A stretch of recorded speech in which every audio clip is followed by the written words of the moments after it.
Ganda.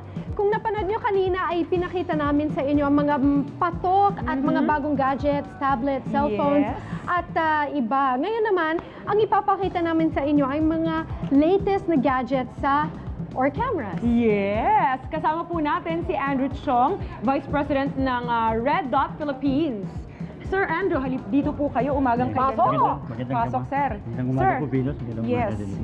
Okay, so tell us, ano ba yung mga latest dito? Okay, ang pinaka-latest natin ngayon yung mga very affordable at maraming features ng mga camera tulad ng GE, yung HP at saka yung Olympus.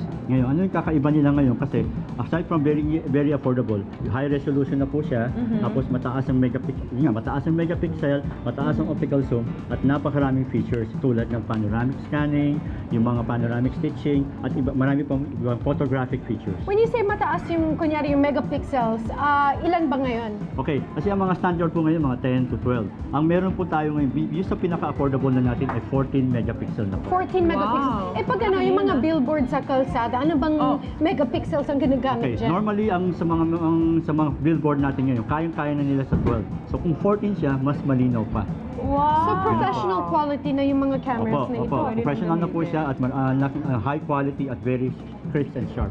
Eh sir, ano naman po ba itong sinasabing mirrorless na camera? Paano ba ito ginagamit? Okay, ito po yung Olympus po natin. Ito po yung pinaka-latest ngayon. In fact, very sikat na siya sa ibang bansa. Kasi ito po yung camera na tinanggal na po yung penta mirror o penta prism sa loob ng SLR.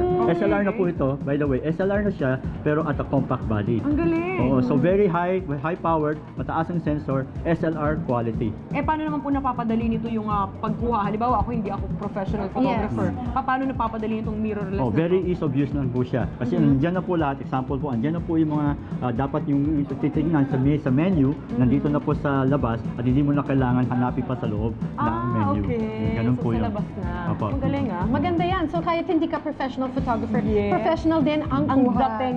Yes. Saka magaan po dalhin for travelers especially.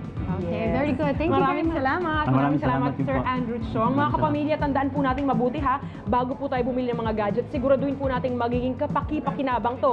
Yung magagamit talaga natin ng sulit para hindi naman pumasayang yung mga perang pinambili natin dito. Ayun, maraming salamat po sa Thank you, inyo, sir. Andrew. Magbabalik pa rin po ang Umagang Kay Ganda.